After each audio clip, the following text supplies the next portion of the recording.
Olá, boa noite. Boa noite. O dólar atinge o menor valor em 4 meses, com estímulos à economia chinesa e dados positivos no Brasil. 46 milhões de contribuintes devem declarar imposto de renda esse ano. É possível encontrar 115 mil vagas de emprego por meio da carteira de trabalho digital. Bandidos atacam empresas provedoras de internet na região metropolitana de Fortaleza. A Justiça de São Paulo torna réus os 6 acusados pela execução do delator do PCC.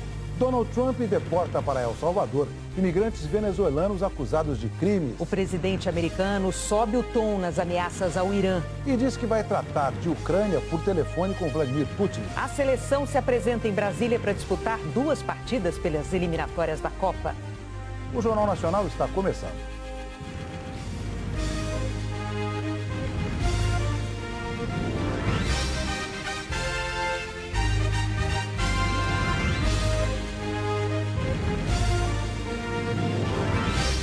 Inscreva-se no canal e ative as notificações para não perder mais edições. Começou hoje o prazo para entrega do imposto de renda. A declaração pré-preenchida já está disponível, por enquanto, com informações básicas. O Francisco gosta de fazer as coisas com antecedência e fez questão de entregar hoje em mãos toda a documentação do imposto de renda para a contadora dele. Saio daqui sossegado, só quando a Sueli fala que está pronta, me manda, eu dou uma conferida e pronto. Ter os comprovantes é fundamental para evitar problemas. Para poder comprovar que você fez o pagamento, que você utilizou de uma despesa médica, que você pagou uma escola para você ou para o seu dependente. Então, você tem que ter esses documentos para comprovação em caso de necessidade e cair numa malha fina. O programa para preenchimento está disponível no site da Receita. É possível fazer o processo baixando o programa ou de forma online. É obrigado a declarar quem teve rendimentos tributáveis acima de R$ 33.888 em 2024. A Receita Federal espera receber mais de 46 milhões de declarações este ano. Quem preferir fazer a declaração pelo celular precisa baixar o aplicativo Receita Federal. O anterior, Meu Imposto de Renda, foi desativado. A expectativa da Receita é que mais da metade dos contribuintes utilize a declaração pré-preenchida, aquele programa que já traz automaticamente informações com base em dados fornecidos pelo contribuinte no ano anterior. E também por outras fontes pagadoras de imposto, como empresas ou profissionais liberais que fizeram alguma movimentação financeira com esse contribuinte. No modelo, por enquanto, constam apenas informações básicas. A Receita vai disponibilizar todos os dados só a partir do dia 1º de abril, data que também começará a receber esse tipo de declaração. A Receita Federal entende que a declaração pré-preenchida, além de ser uma facilidade para o contribuinte encontrar todas as informações, ela também é uma garantia de que não haverá nenhum esquecimento. Então a pré-preenchida ela serve para evitar aqueles transtornos de se ficar em pendência de malha, né? Quem optar por fazer a pré-preenchida e ter a restituição por Pix vai receber logo depois das prioridades legais. O pagamento será feito a partir do dia 30 de maio. A partir do momento da entrega da declaração, o contribuinte ele não cumpriu a sua obrigação. Ele precisa continuar acompanhando a sua declaração. E como que eu acompanho? Eu acompanho lá na página da Receita Federal, entro lá no portal ECAC, no meu imposto de renda, ou eu instalo o aplicativo Receita Federal, se a minha restituição já está disponibilizada. Desde o início do ano, é possível encontrar uma vaga no Sistema Nacional de Emprego por meio da Carteira de Trabalho Digital. A Joslaine perdeu o emprego há 2 meses e está se desdobrando para voltar ao mercado de trabalho. Estou procurando bastante, né? De conciliar escola, criança, um vai, o outro está chegando, é complicado.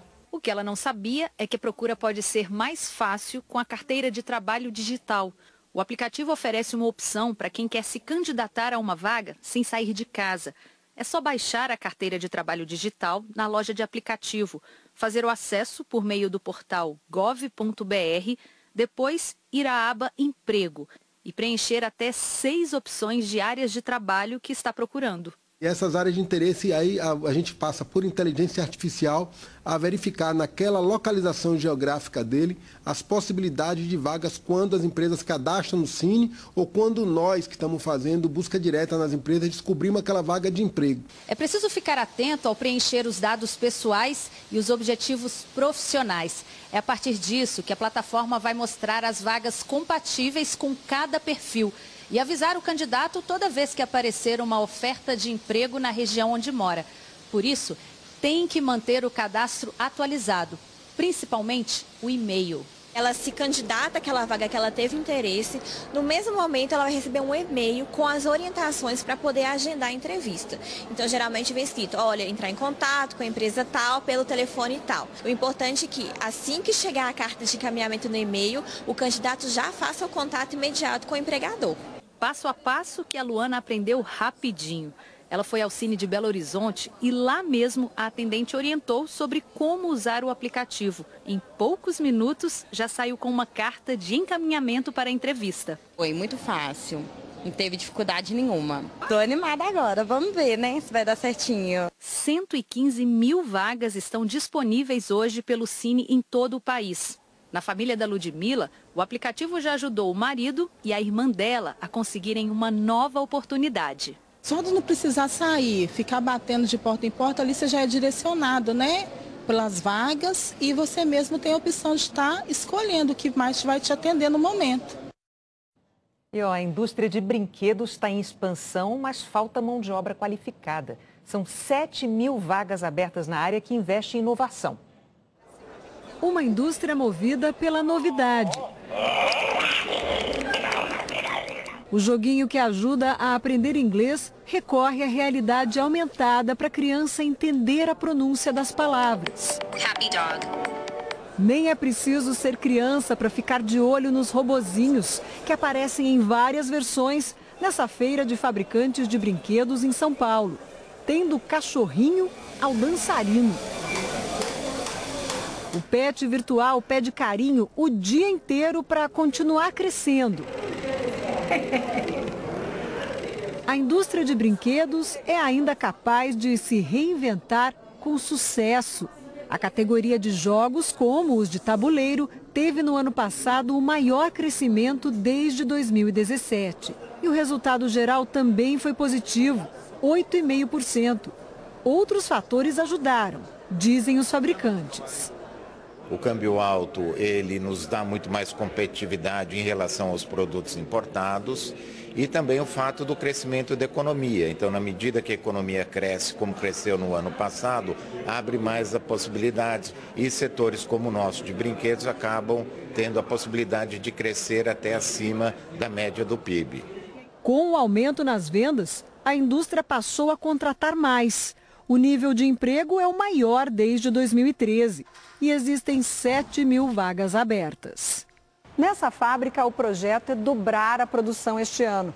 Para isso, a empresa se mudou para um galpão maior, comprou máquinas e está contratando mais gente. Só a linha de produção já conta com 11 funcionários novos. A fábrica de jogos educativos tem vagas em todas as áreas. Do quadro inicial, algo como 80% das vagas a gente preencheu, mas a gente ainda tem uns 20% e várias vagas abertas ainda. Então eu tenho tido sim uma dificuldade na contratação. Eu tenho vaga e muitas vezes eu não tenho a mão de obra qualificada para essa vaga. O Almir ficou só 15 dias desempregado e assumiu em janeiro o posto de supervisor comercial da fábrica. Agora procura preencher 3 vagas de vendedor. O que a gente enxerga aqui como oportunidade é a pessoa estar realmente aberta a poder aprender, a crescer. A minha ideia é ter um time ali fazendo barulho. Quero chegar num momento, todo mundo está falando e brigando para ter espaço para falar com o cliente ali do lado no telefone. O Júlio César também foi contratado no início do ano e já tem planos para parte do salário. Estou pensando em ter minha casa própria, né? Então já é um grande começo. Estou pensando no futuro. A cotação do dólar fechou hoje no menor valor em 4 meses. Foi uma reação do mercado financeiro a várias notícias. O resultado do índice do Banco Central, considerado a prévia do PIB, veio acima do que os economistas esperavam. Em janeiro, o IBC-BR cresceu 0,9% na comparação com dezembro. Analistas esperavam um resultado mais baixo por causa de números fracos da indústria, do varejo e dos serviços. O IBC-BR leva em conta também os dados da agropecuária e é considerado uma prévia do Produto Interno Bruto, a soma de todos os bens e serviços produzidos no país em um determinado período. Outra boa notícia veio do maior parceiro comercial do Brasil. O governo chinês anunciou que o consumo, o investimento e a produção industrial ficaram acima do esperado lá. A China também anunciou medidas para estimular o consumo numa estratégia para compensar as tarifas impostas pelo presidente americano Donald Trump. E isso pode beneficiar o Brasil, como explica o economista Daniel Teles. Alguns dados animadores da China, principalmente em respeito a estimular o consumo, a construção como um todo, acaba beneficiando países que têm um peso muito grande de commodities na sua bolsa. Isso acaba favorecendo o Brasil. Então, a gente acaba atraindo mais capital estrangeiro. Então, no dia de hoje, foi uma entrada muito forte de dólar, o que acaba contribuindo para a queda da moeda, né, a queda do dólar, né, a fortalecimento do real frente ao dólar. Tudo isso aconteceu numa semana que começa com a expectativa para as reuniões que vão definir as taxas básicas de juros aqui e nos Estados Unidos. Juros maiores no Brasil podem atrair mais dólares para cá. Hoje o dólar comercial caiu quase 1% e fechou a R$ 5,68. Esse é o menor valor da moeda americana desde novembro do ano passado. No ano, o dólar acumula queda de quase 8%. No mercado de ações, o Ibovespa subiu 1,46%. A alta do preço internacional do petróleo impulsionou as ações da Petrobras. A seguir, Donald Trump deporta para El Salvador imigrantes venezuelanos acusados de crimes. E sobe o tom das ameaças ao Irã.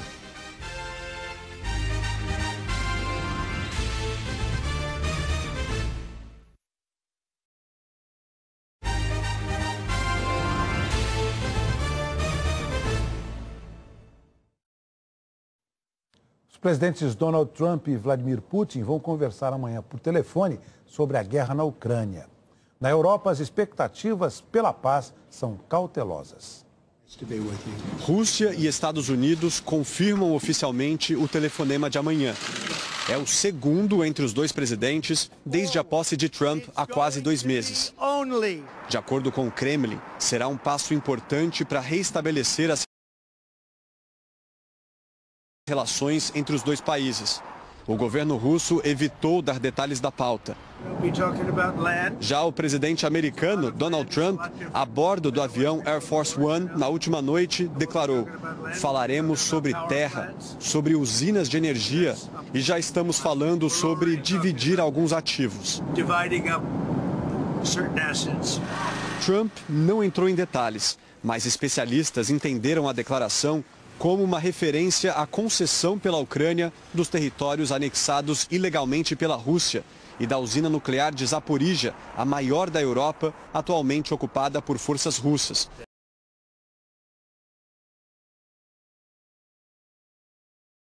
Algo que o presidente da Ucrânia tem rejeitado repetidamente.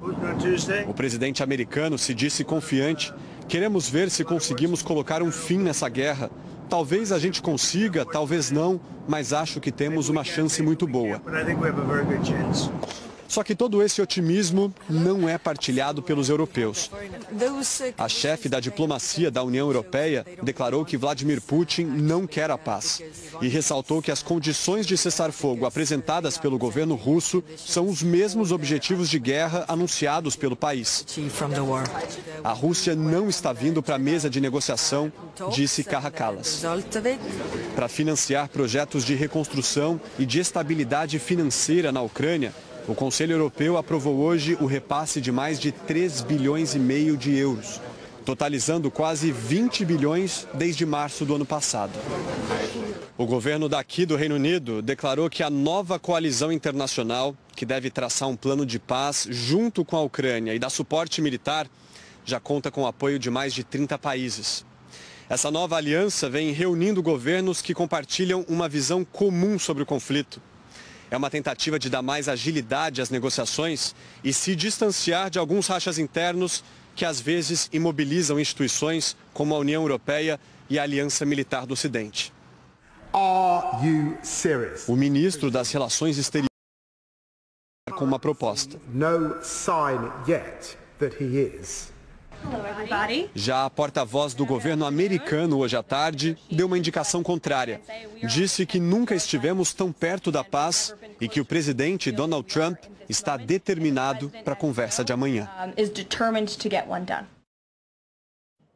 E ainda Donald Trump ameaçou o Irã e declarou que vai culpar o país se houver novos ataques dos Houthis.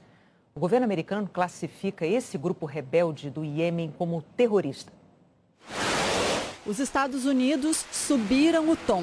Donald Trump afirmou que vai responsabilizar o Irã por qualquer ofensiva dos rebeldes Houthis. O presidente americano disse: qualquer ataque dos Houthis a partir de agora será visto como um ataque feito com armas e pela liderança do Irã. E o Irã sofrerá as consequências. Elas serão extremas. Os Houthis no Iêmen são apoiados pelo regime iraniano. Eles são o alvo das primeiras operações militares do governo Trump. Os bombardeios começaram no sábado. O Pentágono afirmou que os ataques de agora são diferentes dos que foram lançados no governo Biden, porque o número de alvos é maior. Foram pelo menos 30 atingidos até agora. Segundo os rebeldes, 53 pessoas morreram. Os Estados Unidos afirmam que os ataques já mataram chefes do grupo rebelde. Hoje, mais cedo, uma cidade portuária estratégica foi atingida, Hodeida. É de lá que saem muitos dos ataques dos rebeldes contra embarcações dos Estados Unidos e aliados. Dá para pensar nos Houthis como piratas com motivações políticas.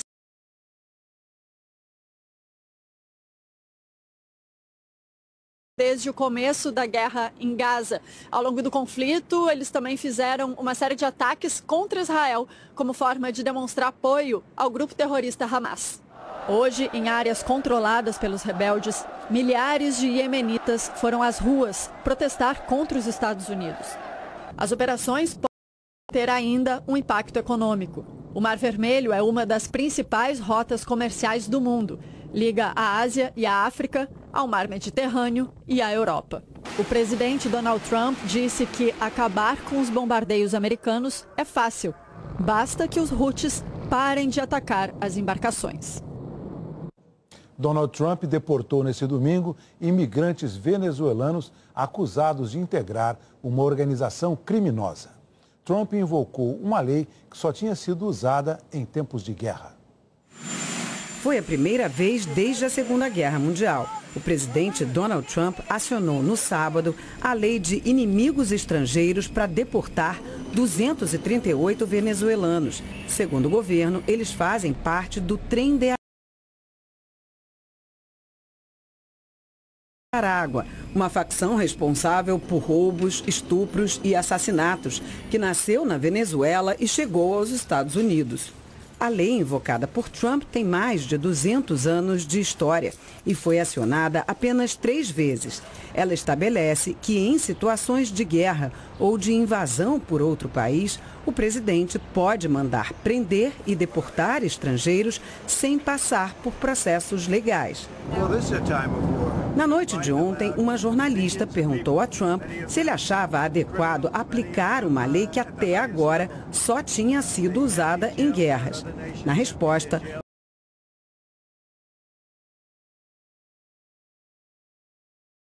esse sentido é uma guerra.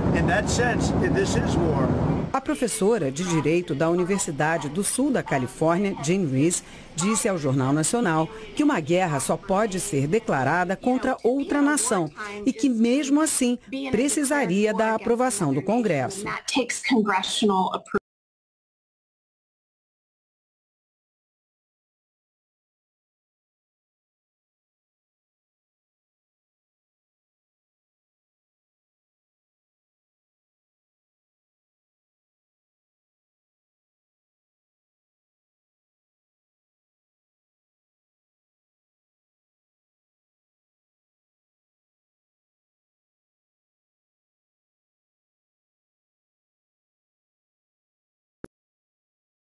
O juiz, então, ordenou que o avião retornasse, mas essa ordem não foi formalizada por escrito.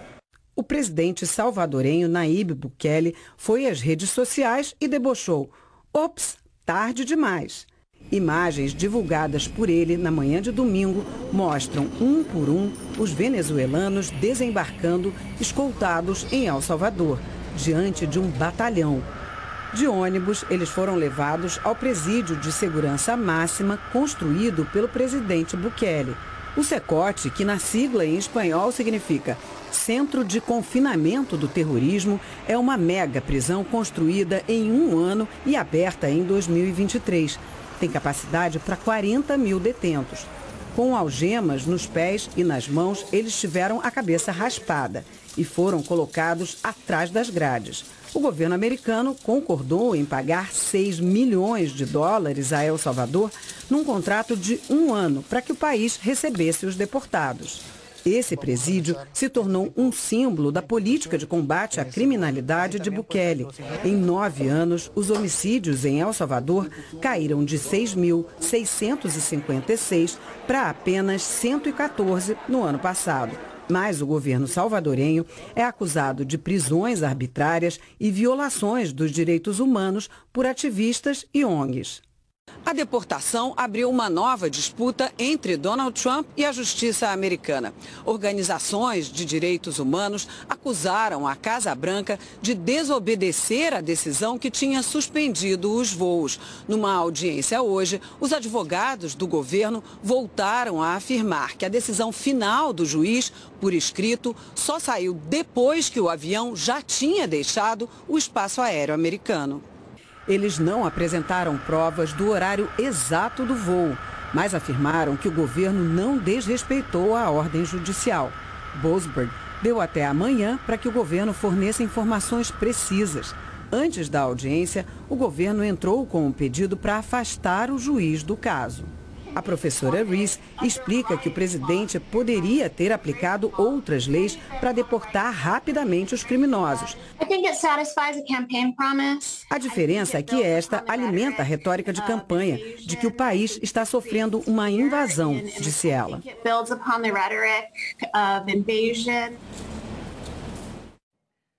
A Justiça de São Paulo aceitou a denúncia contra 6 acusados da execução do delator do PCC, Vinícius Gritzbach. Ele foi assassinado em novembro no aeroporto de Guarulhos. A promotoria denunciou 2 integrantes do PCC como mandantes do crime. Um terceiro é acusado de ser o olheiro que deu sinal para os atiradores. Os 3 estão foragidos.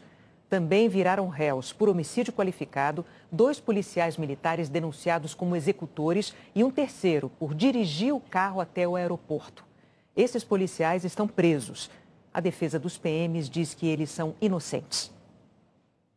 Na região metropolitana de Fortaleza, bandidos estão atacando empresas provedoras de internet.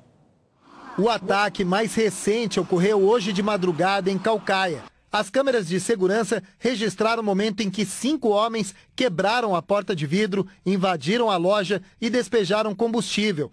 Em poucos segundos, o fogo se alastra por todo o estabelecimento. Também na madrugada de hoje, houve um segundo ataque na mesma cidade a outra empresa fornecedora de internet. Segundo a polícia, as ações são da organização criminosa Comando Vermelho, contra comerciantes que não aceitam pagar uma taxa de operação aos bandidos. Os primeiros casos de violência ocorreram no mês passado, com ataques a tiros contra as fachadas das empresas, destruição de veículos e rompimento de cabos de fibra ótica, deixando milhares de pessoas sem internet. Foi o que aconteceu em Caridade, onde 90% dos clientes ficaram sem o serviço por uma semana. A Associação dos Provedores do Ceará calcula que pelo menos 200 mil clientes tiveram serviço de internet afetado desde o início dos ataques. Em alguns bairros aqui de Fortaleza, as empresas deixaram de fazer instalações e reparos. Uma consumidora recebeu esta mensagem da operadora dizendo que não é possível realizar o serviço, pois é uma área controlada por facção. Estas outras mensagens com ameaças foram recebidas no atendimento de uma provedora. Desde a semana passada, a polícia prendeu ao menos 27 suspeitos, entre donos de operadoras clandestinas e integrantes da facção criminosa Comando Vermelho. Os nossos levantamentos ele aponta, que um grupo criminoso, fações desse grupo criminoso, estão protagonizando esses episódios, esses ataques, tentando, repito, oferir lucros em cima dessa hegemonia desse mercado de internet. Então, algumas frações desse grupo estão protagonizando, mas nós, na nossa investigação, nós não descartamos qualquer outra possibilidade. No Paraná, o Ministério Público pediu a prisão preventiva do homem suspeito de manter em cárcere privado a mulher e o filho de 4 anos. No começo de março, a mulher deixou um bilhete num posto de combustíveis e escreveu que sofria violência em casa. Ela foi pagar uma abastecida e daí eu cobrei dela, ela pegou e falou assim, moço. Daí eu peguei, olhei para ela, ela pegou e soltou um papel na minha mão, amassado. O funcionário entregou o bilhete à polícia, que não conseguiu localizar a autora. Uma semana depois, a mesma pessoa mandou um e-mail à casa da mulher brasileira. Dizia que sofria violência doméstica, era vigiada por câmeras 24 horas por dia e deu detalhes de onde morava. Ele não esboçou reação nenhuma e ela, no momento em que foi indagada sobre, ela disse que não tinha sido ela, mas isso por medo. Ela estava bastante amedrontada, porque estava na presença do indivíduo. O homem acabou preso em flagrante. Na audiência de custódia, o MP considerou que, por ser réu primário, não ter antecedentes criminais e não ter medidas protetivas anteriores, o homem poderia responder em liberdade. O juiz permitiu que o suspeito fosse solto, mas o proibiu de se aproximar da mulher e do filho. Hoje, o Ministério Público mudou de opinião. A promotoria pediu a prisão preventiva do investigado. Alegou que ele é perigoso e que coloca em risco a segurança da mulher e de seus familiares. A polícia não divulgou os nomes do suspeito e da mulher para proteger a vítima. O delegado quer ouvir ainda nesta semana testemunhas como familiares e vizinhos.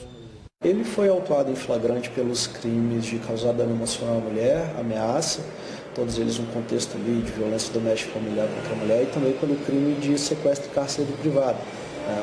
Agora a gente trabalha no sentido de identificar também essas agressões, e eventuais crimes cometidos contra o filho do casal. A seguir, a recuperação do Papa. A diversificação das fontes de energia afeta a operação de Itaipu.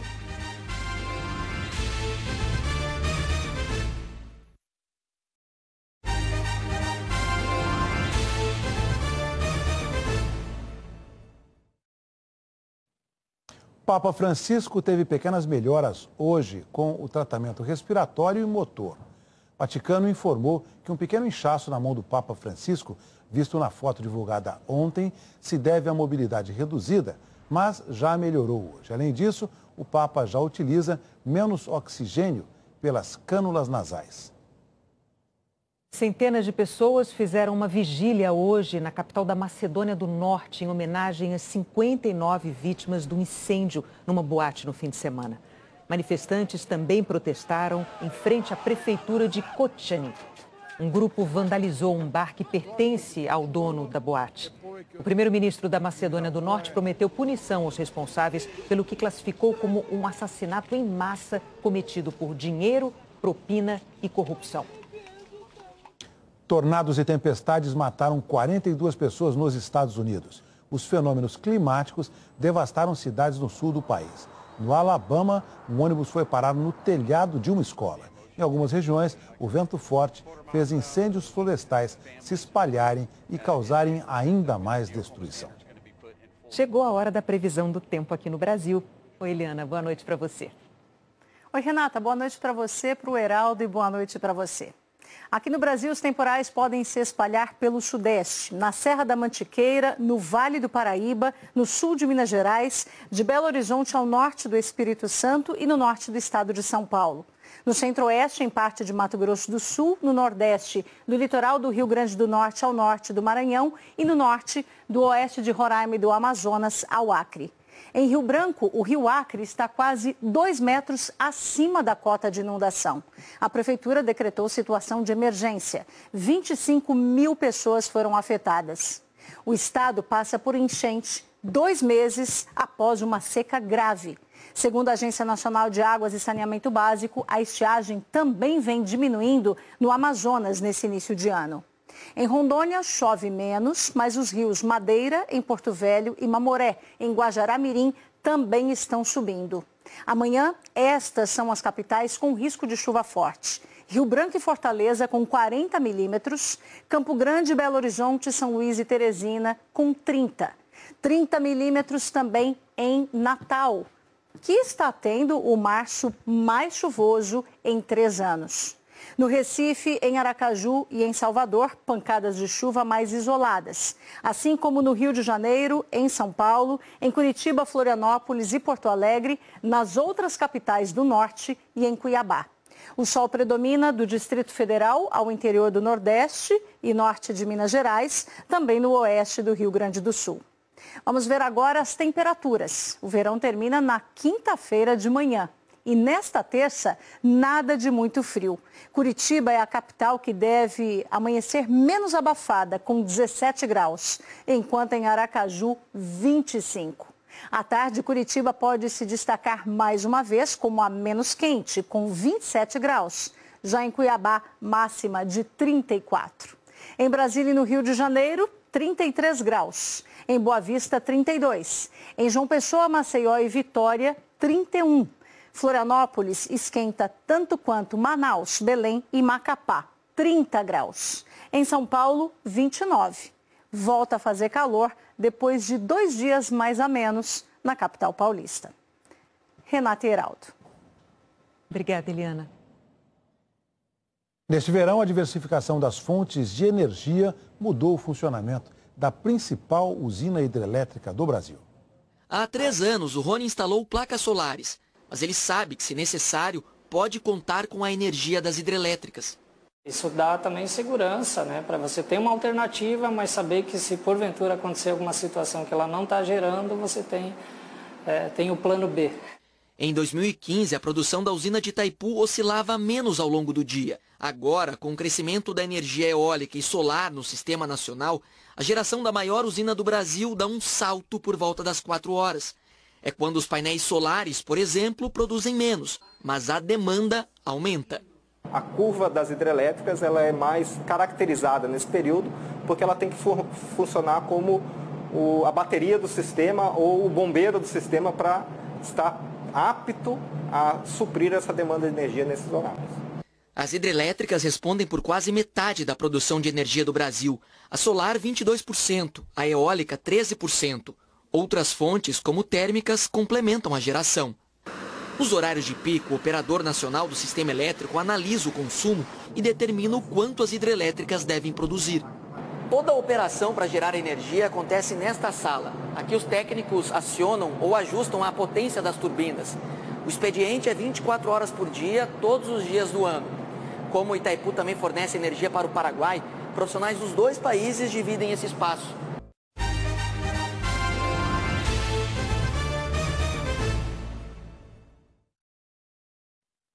A seleção brasileira se apresentou em Brasília para disputar 2 partidas pelas eliminatórias da Copa do Mundo. É aquele reencontro depois de 4 meses em que cada um tem uma história para contar. Aos que já chegam campeões estaduais, como Guilherme Arana, do Atlético Mineiro, e o quarteto do Flamengo, Wesley, Léo Ortiz, Gerson e Alexandro. Os rostos sempre presentes e aqueles que voltam depois de um bom tempo. Mas entre abraços e apertos de mão ainda falta aquele que é aguardado há mais de um ano. As camisas já estavam prontas para celebrar o retorno de Neymar à seleção. Por razões físicas, o craque acabou cortado. E assim, portas reabertas para Endrick. De fora da última convocação do ano passado, o jovem atacante do Real Madrid foi chamado novamente por Dorival Júnior, numa data marcante para ambos. Afinal, há exatamente um ano o treinador estreava e Endrick se apresentava ao mundo, marcando o gol da vitória sobre a Inglaterra num amistoso em Londres. Ele fez 18 anos, se transferiu do Palmeiras para a Espanha, mas não tem sido titular por lá. Já Dorival, 6 vitórias, 7 empates e 1 derrota depois, vê o Brasil em 5º lugar nas eliminatórias receber a Colômbia, uma posição acima em Brasília, na próxima quinta-feira. 18 dos 23 convocados já treinaram hoje na capital federal. Eu espero que continuemos assim, evoluindo, crescendo, melhorando, a seleção começando a encorpar dentro de uma competição tão importante que requer um cuidado especial, principalmente nesse momento, enfrentando dois excelentes adversários, em que teremos aí com certeza 2 grandes jogos. Depois da Colômbia, a Argentina, na semana que vem. Para o clássico em Buenos Aires, os atuais campeões mundiais não terão Lionel Messi machucado. Na reta final das eliminatórias, estar mais perto ou mais longe da Copa vai depender dos resultados dos próximos dias. O presidente americano decidiu cuidar pessoalmente da organização da próxima Copa do Mundo. A preocupação é com a segurança do evento. Donald Trump criou uma força-tarefa que será responsável pela segurança federal e pelo planejamento da Copa do Mundo e do Mundial de Clubes nos Estados Unidos. Trump assinou a ordem executiva no Salão Oval da Casa Branca ao lado do presidente da FIFA, Gianni Infantino, e afirmou: "Essa é uma grande conquista para nós dois." A criação desta força-tarefa foi uma recomendação da Associação da Indústria de Viagens e Turismo dos Estados Unidos. Em fevereiro, a organização divulgou um relatório alertando que o sistema aéreo do país não tem estrutura para receber os milhões de turistas que virão para o Mundial de Clubes em junho deste ano, para a Copa do Mundo de 2026 e também para os Jogos Olímpicos e Paralímpicos de Los Angeles em 2028. A associação afirmou que o governo precisa urgentemente fazer altos investimentos em tecnologia para melhorar a segurança dos aeroportos americanos e a eficiência de entrada de viajantes no país. E também recomenda que não haja bloqueio de emissão de vistos para estrangeiros que querem acompanhar os eventos esportivos. Essas ações só vão valer para os Estados Unidos. Canadá e México, que também vão sediar a Copa do ano que vem, terão suas próprias regras. Donald Trump estava no seu primeiro mandato em 2018, quando o país ganhou o direito de ser uma das sedes da Copa do ano que vem. Na época, ele prometeu que os vistos não seriam um problema. Mas agora, no segundo mandato, Trump está endurecendo a política de imigração dos Estados Unidos. Atualmente, um colombiano, por exemplo, pode demorar mais de 700 dias para receber a autorização de entrada. A associação pede que, para torcedores, este tempo seja de apenas 30 dias. Para Gabriele Oliveira, professora de Educação e Imigração da Universidade de Harvard, o governo americano vai criar maneiras de emitir os vistos sem diminuir as atuais diretrizes contra a imigração ilegal. O governo vai continuar com o dedo no pulso disso. Deportações, prisões, remoções. A gente vai ver.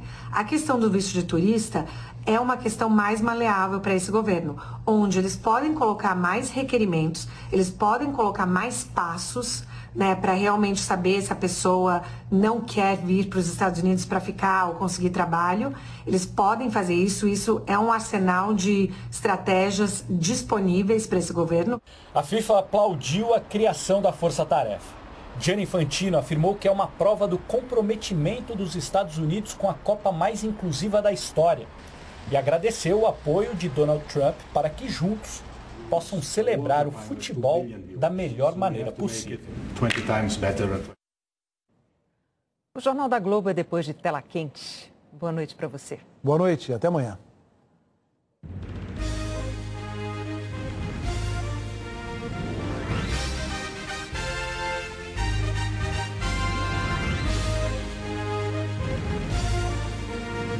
Inscreva-se no canal e ative as notificações para não perder mais edições.